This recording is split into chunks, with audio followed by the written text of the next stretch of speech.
G'day viewers, my name's Graham Stevenson and I'd like to invite you to come on a journey of creativity and learning and adventure through the series Colour in Your Life.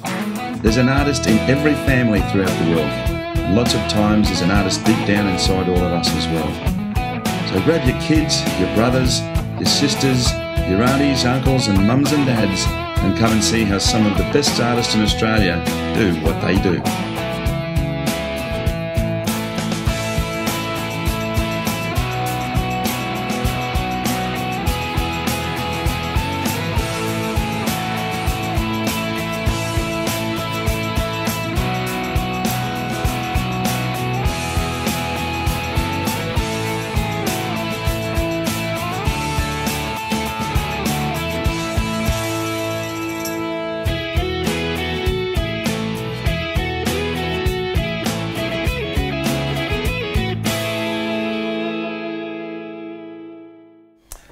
Well, good day viewers and welcome back to Colour in Your Life. Today we're once again in Port Douglas and I'm with another very talented lady called Mary Ann Runciman. Mary Ann, thanks for having us in your studio. Thanks for coming. Yeah, it's an absolute pleasure. Mary Ann is a very diverse artist as well. I mean, some of the people that we've had on the series over the months have been people that can really do a whole bunch of things, and Mary Ann is one of those people. What you mostly do, and you've actually got an exhibition coming up in Adelaide, haven't you? Yes. So you've only been in this area for about 6 years? Yes, back and forth from Adelaide. Sure, and obviously having a very successful career down in South Australia, and I'm living in a beautiful place as Port Douglas as well, I must admit, it's great, isn't it? That's the best part. But we were down at the wharf with Mary Ann this morning, and she does do a lot of paintings of boats. I mean, some beautiful stuff that we'll screen in through the show as we go through today. But you're very diverse in the way that you approach your work. The work that we're going to be doing with you today is really more based on your figurative work. Well, these little ones I'm working on now, yes. Yeah. And you've obviously, when you had your studio in Adelaide, this was something that you did with a lot of models, organising figurative work, which really does help you to produce these other pictures as well, because it helps you to draft in the end, doesn't it? Yes, it's about learning to draw. Absolutely. And keeping your skills up. And you're in a great area to do it, I must admit. The whole Port Douglas area is just magnificent. But we're going to start on a series today with Mary Ann with these really, they're figurative designs. It's the best way that I could possibly put it. They really are. They're shapes of bodies, and she's using light and dark and shade to actually create these paintings, and they're really, really fascinating paintings. Well, I'm going to sit down, I'm going to take my usual spot, and I'm going to allow you to go and do what you do, and I'm going to bombard this lady with questions all day, so we'll take it from there, okay? Okay, Thank good. you.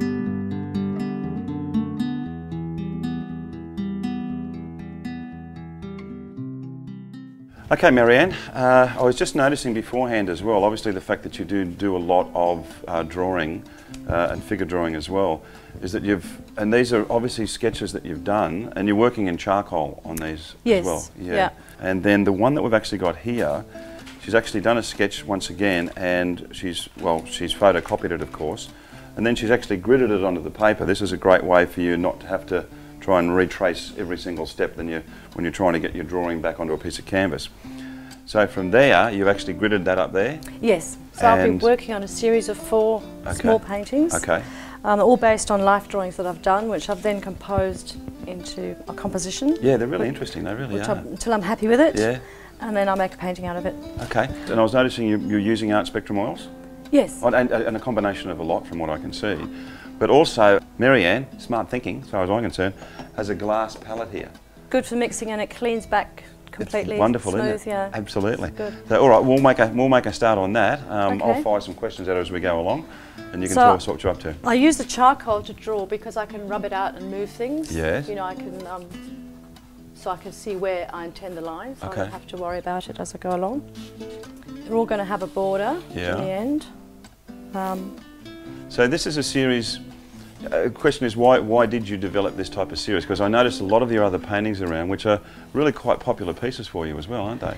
Yes, people seem to like them. I don't know, I just had so many life drawings after years of drawing in my studio and having you know, groups which share the model, that it just occurred to me one day what to do with them, because I did a lot of travelling around, landscape paintings, you know, carrying boxes up and down hills, and then when my son was born I was more or less confined to the studio for the first time. Sure. So for the first time I really started just working in the studio.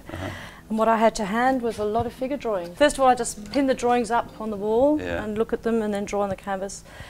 then I had no more wall space, so I started photocopying the drawings and cutting them out and arranging them on a pinboard. And also, you've got paint in these little jars here. What's the story with that? Well, I've already done part of the series, so Okay. I mix up my colour to get it how I want it. Yeah. And then I put the rest in a little tub, so I've got the same colour. I don't have Okay, the problem so of you're not going to lose it. remixing, because it can take a very long time. You don't have to retrace it again. To exactly match the colour. Sure, yeah. absolutely. Yeah, and that's sort of part of, particularly with preparing your colours, you've only got to be slightly out in sort of Exactly. reorganising it. It's just you've got to spend hours and hours trying to find that colour again. And you've actually prepared 4 pieces for us today, all up, Yes, haven't you? So we can sort of go from different one stages. from one area to the other, which is just Yeah. great. I was noticing that you're just sort of using a little bit of linseed oil to just help the vehicle of the paint. Well, it's medium. It's actually art spectrum medium, Okay, but there it's you got go. dryer in it. Yeah, these are sort of considerations. Some of the artists that we've spoken to up here suffer the same problem. Yeah. And you don't really realise that when we live in a moist area, but it's not that. Well, you've the got so much conditions are humidity. so different here. Yeah. I always prepare my canvases first with with oil, white oil paint, Yes. to get a good what in France they call a belle matière, which is a good surface, Yes. a covered surface. Yeah. You know, in some paintings you see the texture of the fabric very obviously, Yes. but if you look in the Louvre at the masters, you don't see any texture It's of just fabric. gone, it's yeah. like polished wood Yeah. veneer. And that's. I mean, sometimes And that's- you with have a to lot build of that up. Yeah, with a lot of gesso or the paint, Yeah. you'll just keep painting it and sanding it back. Yeah. And painting it and sanding it back, and it really does give a beautiful finish. Yeah. You've only just got back from Europe as well. Yes. And some of the shots that we're going to be screening in as we go through the show, I think, I mean, your work of Paris, they're beautiful. Yeah, Um, I love the bridges, the old buildings, Yeah. and painting on the banks of the Seine. My favourite part is down at a place called Bercy, which is, they've got a sand depot Yeah. with piles of orange sand and yellow sand, and I like that most of all. And part of your style, and only certain artists do it. There are, I don't know, maybe out of the 100% of artists, there might be only 20% of them that do this, but you paint outside. Yes. And I think it's just great. I mean, that's the really traditional way that artists would paint. But I think they would finish off in the studio, Yeah, yeah. adjust, you know, and I never work for photographs, especially not initially, because a photograph captures everything. Yeah. Whereas I only see what I want to see, and I Okay. can leave out everything else. So I might just be looking in some of my boat paintings at Yeah. the perspective lines, Yeah. the structure lines, like sort of an engineering drawing, Yeah. and I'm not seeing all the railings and the bits and pieces lying on the deck and all the other stuff. Sure. Yeah. Just So you the main features that you need. yeah, and you need to be Yeah. there to do that. You can't do it from a photograph.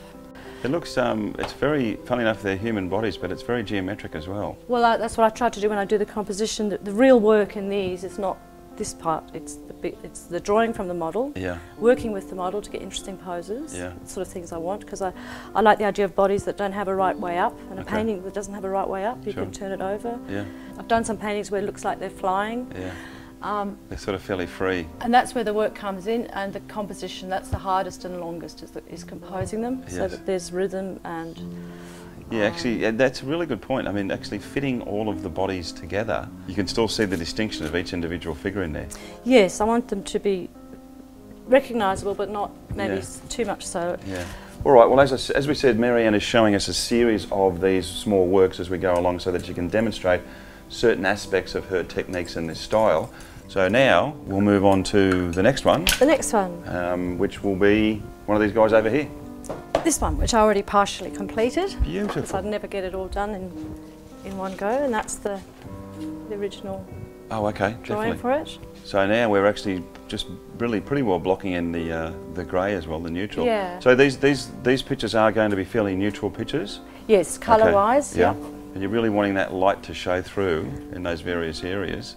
Yes. You can sort of see it really is very geometric in its It approach. makes a sort of screen, like a screen where you're looking through Yes, yeah. a carving or something. Yeah, When I was in Paris, when I first went there years ago, I did some copies in the Louvre, yeah.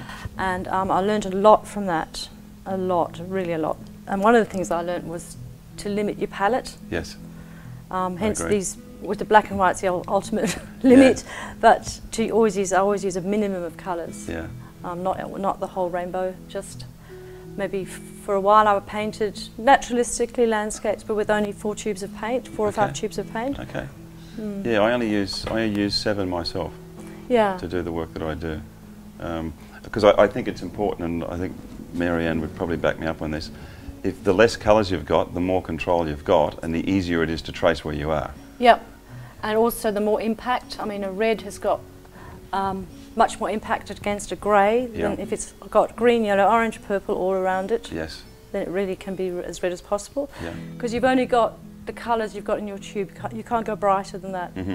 It's not like our eye can see bright light and a tiny little glimmer. Yeah. You've just got that range to work in, so you've got to make them work really hard for you. Absolutely. And it's what you put them up against, that the colour against something else, that makes it work. Yeah. Yeah. The first copy I did was Delacroix, Okay. The Death of Sardanapalus. Okay. It's quite ambitious because it's a big, Yeah. complex composition, and you have to do it a different size to the original, Yeah. 1/5 different. So I had a fairly large canvas. I had nightmares 2 weeks before starting because I was so frightened. Yeah.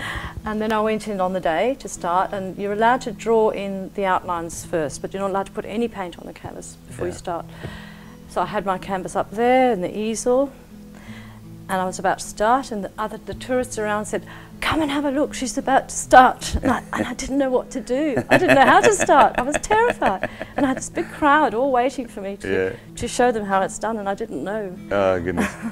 But I mean, but it's a good point, the fact that you've obviously just got back from Europe, but the fact that you go to the Louvre, you know, any budding artist or any person that wants to see the magnificence of human ability, it really is extraordinary, isn't it? I still haven't seen all of it, and I've lived near it, you know, on and off for years or months at a time. And it's, I mean, it really does. I mean, it's just a huge complex, isn't it? It's absolutely enormous. It's huge. Just to walk around it, if you didn't stop and you just walked every corridor, I don't know how long it would take you. It'd take you hours and hours. It'd have to take you a week just to do that, yeah. Just to cover the ground. So. No, I always try and mix up enough paint. There's nothing worse than getting 3/4 through a big area and you've got to mix it up again. Yeah. If I want to leave the paint for quite a while, I'll fill them up with water. Sure. And it stops it drying. Yeah. You don't get a skin on it then. That's a great idea, absolutely. And then you've got the same colour to match. Yes. Because you might quite some time later decide, oh, I want to do a little bit to that painting, and you need a particular mix. That's a great point. I actually do the same myself. Now, in saying that, the air's not going to get to that, and obviously the water will stop from drying out. Yeah. But I actually put my paints in the freezer. Oh, do you? Yeah, and it simply stops them from going off completely. And how long does it take before you can use them after you take it out the freezer? It would be 5 to 10 minutes. So if you come away and you've got one piece that you're working on, you're not satisfied, throw them in the freezer. Got a big freezer, of course. Throw them in the freezer. You've got your pallets there. Come back, particularly disposable pallets. Come back, ready to go again. Now, sometimes with this, then I decide I want to open it up a bit more, so I'll just scratch in. Oh, right, okay. You know, scratch back, get some lines going. So you're using the edge of the palette knife just to lift up the paint. Yeah, just to scratch it in. Pretty cool. So are you going to, with these, are these drafts for a larger piece, or are they studies? Or no, they're little paintings in their own right. Okay. And when they hang together in a group, 4 of them, or I might... So sort of like be a triptych, or? Yeah, it's like a little group. You can hang 1, 2, 3, 4, or in a row. Great idea. Yeah. Now, I just realised when I was looking at that black one over there, and the progressions that you're going, it's very Etruscan. Is it? Well, I've just been to Greece, so... There you go. It's that black image on the pots. I love the black figure vases. Okay. I didn't think of that when I was doing these, but of course it's in my... It's in your psyche, isn't it? Body of experience and knowledge, yeah. So just the fact that you've just travelled to Greece and then you've gone on to Italy to see Pompeii, it's amazing how your journeys influence your work and your ideas, and I think this is a classic example of a little bit of subconscious going on. Absolutely. I mean, you absorb things the whole time. I was 9 when I went to Rome with my parents, and I saw Michelangelo's sculpture and the Sistine Chapel, and I was completely blown away. Yeah, it's amazing, isn't it? Yeah. I'll put this one aside for now. Sure. It's But that gives us an idea, and as I said, I think they're really stunning figurative work. And as you can see, because of Mary Ann's travels throughout the world, looking at these different things, it's amazing how much it really can influence you in what you do. We'll go on to the next one. They're very, very interesting. So that'll be you know what? As soon as the next stage. Yeah, it's like it's full on Etruscan. You were talking about black figure as well. Yeah, it's full on Etruscan. That's what it's going to be. It really is. Yeah. Well, so probably part and parcel of you putting these together is very much you've done architecture as well. You've done printmaking. and obviously the drawing, this whole aspect of all of these disciplines put together, the most important part about the whole thing is really the drawing, isn't it? Yes, I think drawing is really important. A lot of people don't take the time and discipline to learn to draw. So I'm seeing you've got a fan brush there. Yes. And you're going to, and you've just, what is it, black that you've just put down It's now? just pure black, so I Okay. don't have to mix really Okay. easy, and I'm just going to put a glaze over it to bring out the form of the body. So Okay. I'll grade it so that it brings the bits that are closest to you are darker, so it brings Sure. out the form. Okay. Yep. That's fascinating. I'm still leaving the lights in places Yes. come through, and according to how much paint you put in with the medium, the glazing medium, that's how dark it gets, and that you can add and take away. So I'll just get the surface covered with the wet medium, with a bit of the black, and then add more black in as I go along. Your whole life, as far as the journey of art is concerned, has really been a journey for you. I mean, you've lived in a number of different countries and travelled all over the world. Yes. Do you think that that influences what you do? Enormously. I grew up in Africa, Yeah. and that I think influenced me a lot, the African art and carving, and that's why one of the reasons I love Port Douglas. It reminds me of the tropics where I grew up. I think I've travelled a lot deliberately just to see museums, to see good art, and what I think is good and why I think it's good. Yes. Try and work that out. Well, it's really gathering the knowledge of the craft itself. Yes, I never really had a good training. I always felt I lacked a proper training, so I was always trying to train myself, which is why I went to Paris to art school there. Yes. And then I did a life drawing at the École des Arts Décoratifs with a very good man, a sculptor, Offray, he was his name. He's dead now. Okay. But he was a link with the traditions of the past, like Rodin, that era. Yes. And now you speak French because of all of this. I speak French, yes. I don't claim to be an expert, but I can manage. The bottom line is that they weren't going to talk English to you, were They weren't going to talk English to me, so I had to learn you got to learn. French. That's great. So there's some things to do with painting that I only know the French word for, I don't know the English word for. Is that right? And anatomy as well. Yep. Okay. So have you, obviously maybe the architecture, did that help you with the design background at all? Probably, yeah. And it helped a lot with the drawing because we had to be able to do freehand scale drawings of buildings. We'd sit in the street and have to draw this thing. We had to draw the Arch of Titus from memory for our exams. Okay. So you had to, but I think my mind just does work in a geometric way. I think that's why I like the drawings, because I'm good at geometric spatial things. Yeah. But even with you, you made a comment beforehand about painting the boats and the marine shots you do. There's no straight lines, except for the mast. No, it's a real challenge. Yeah. And they're lovely because they're like an organic form, like a fish, or one boatie here says a boat's like the shape of a woman. Yeah. But it's all curves. So you're mixing a fair amount of that medium into it, yeah. A lot. With these little marks it leaves, it actually tends to flow in together anyway. What I'll next do to this one is go over the whites again, because to make it really crisp, because all the charcoal lines still, although I brush them off, they still leave a trace. Okay. And bits where it's messy around the edges and I want it really crisp and clean. Great, excellent. For the contrast. Sure. So I might turn this over and go to the bit that's dry and do some of the white. Sure, absolutely, that'd be great. Clean it up. Again, I'll use some more medium as I go along to make the paint flow better. Okay. And you can actually see that white much more brilliant than the rest of the canvas at the moment, yeah. And if it doesn't cover completely, then you just do it again, as necessary. As they say at Sara Lee, layer upon layer. Layer upon layer, yeah. The oil paint's very forgiving in that way. You can always go over it again. Not like watercolour where... No, you've got to be... You get one shot. Very, very precise. Yeah. Okay, I've done the white on that one. Cool. I'll go and put the border on the last one. Okay, sounds great. Absolutely. Now this will be a job for the rigger again. So how, you're just going to line it, or you're going to mask it, or...? No, I'll just try and put the line in. You're a very self-confident artist. Well... That's that architectural background. You just have to go for it. And you can see, I can see that you're sort of using the line of the block underneath to help you straighten the line as well. Yes. Yeah. To guide. Yeah, to guide you along. What I've used here is raw umber and a little bit of black. Okay. The glaze was just black, so that's easy. But raw umber is it's a very quick drying colour, Yeah. an earth colour. It's very, very useful colour for shadows and shading and knocking back the tone, Sure. the intensity of a colour. Yeah. I travelled, when I finished being a student, I travelled deliberately. I had hardly any money. I bought a one-way ticket Yeah. to Europe, and I deliberately travelled to see museums, places where you know, artists had worked, Yeah.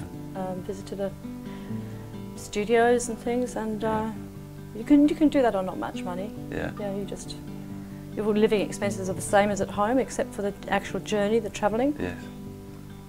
I went to Paris, and I decided that I'd like to spend 3 months there sometime in my life, and that was the beginning of when I went back years later and spent a whole year. It's when I studied. But the museums just blew me away. That's why I chose Paris, Sure. because of the fantastic museums.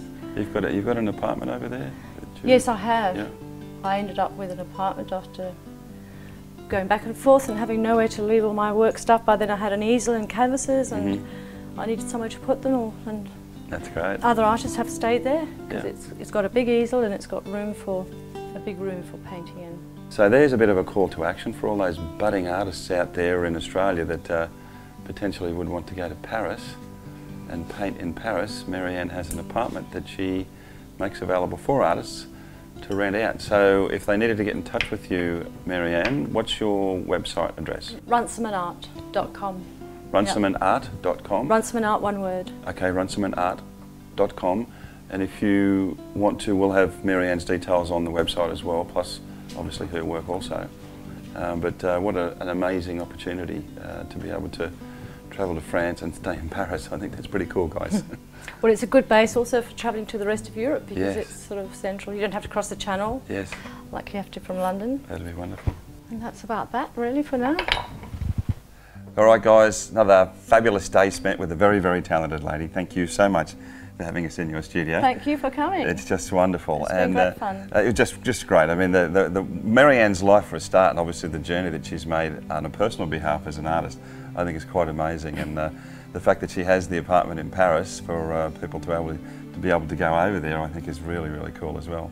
Once again, we'd always like to thank our sponsors. They do a great job for us. And also, if you want to see more of the artist's work, come into the website, colouryourlife.com.au, and we'll go from there. But remember, as I always say, remember, make sure... Mettre un peu de couleur dans ta vie. There you go. See you later, guys. We'll see you next time. Bye.